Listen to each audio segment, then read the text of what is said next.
Hey folks, Max here with another episode of Great Levels in Gaming. Today we're taking a look at All Ghillied Up in Call of Duty 4 Modern Warfare, developed by Infinity Ward and published by Activision in the fall of 2007.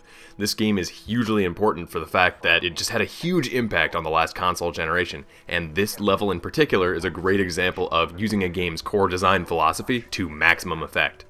This level sees you playing as then Lieutenant Price, sneaking through Pripyat, Ukraine under the command of Captain Macmillan to reach a sniping position from which the aim is to assassinate a Russian arms dealer selling nuclear material. The most unique aspect of the stealth in this level is showcased in the title. The ghillie suits Macmillan and Price are wearing disguise them as vegetation and allow them to hide in plain sight, which smartly avoids instilling a feeling of cowering behind cover waiting for enemies to pass. That suit, combined with the suppressed sniping weapons, does a great job of making clear what your advantages are over your enemies, which are silent ranged kills and near invisibility out in the open, as well as theirs over you, which are mid-range combat and just sheer numbers. The level's context and your equipment do a good job of communicating just how you can deal with the enemies without really needing to explicitly state it, so you quickly feel empowered and never really feel like the enemy's advantages outweigh your own. Captain Macmillan also contributes to this level's effectiveness as a stealth sequence, and does so in a way that's completely consistent with Call of Duty's design philosophy. The series is known for leveraging linearity and scripting to great effect, and Macmillan is an example of how scripting can be used to keep a steady pace within a stealth level. In self-led stealth games, I often find myself taking as slow a pace as possible to avoid detection, but because Macmillan helps you to keep your limits obvious, he effectively avoids this kind of stop-and-start gameplay.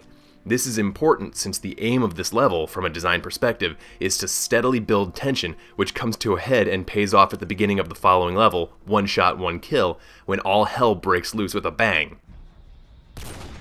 Literally.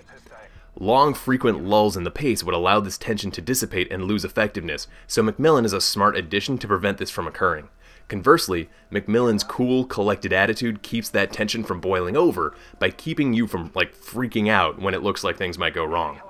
There are two specific scenes that I want to take a closer look at since they both do a great job of not only utilizing unique scripted music tracks, but also the first-person perspective to a really amazing degree. The first occurs when, seemingly out of nowhere, Macmillan commands you to get down and go prone. An intense and steady audio track starts playing, and as you start crawling forward, you start to slowly see enemy soldiers walking towards your position, followed by a whole bunch of tanks. And the music's rhythm and intensity stand out against the quieter audio earlier in the level, and its steady pace mirrors that of the crawl across the field. The limited nature of the first-person view prevents you from seeing much of your surroundings, and the slow movement means you're never quite sure if you have just enough time to get out of the way of approaching enemies. You still have the advantage of your ghillie suit, but for this moment, you no longer have the option of moving around the enemies and are instead forced to carefully position yourself in between them. By briefly removing the control over the situation that you have in earlier sections of the level, this forces you to play reactively, responding to the threat of detection. This is a really effective use of the perspective, since a third-person perspective would allow you to see a much greater area around you, and that would effectively nullify any of the tension the game's trying to create here.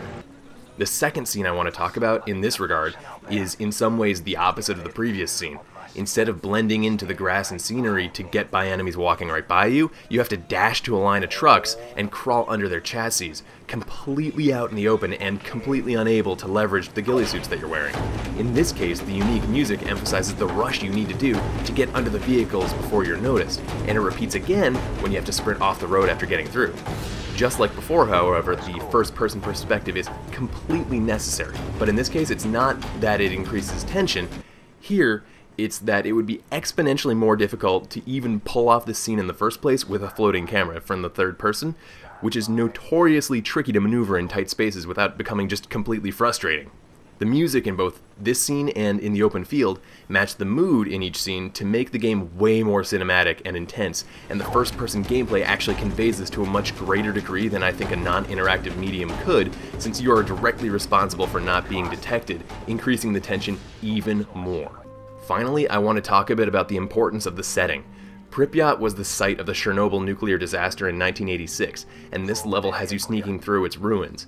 The game even makes you take note of this fact, as it showcases what is probably the game's most iconic line, so much so that it even opens the cinematic that plays every time you load the game. Look at this place.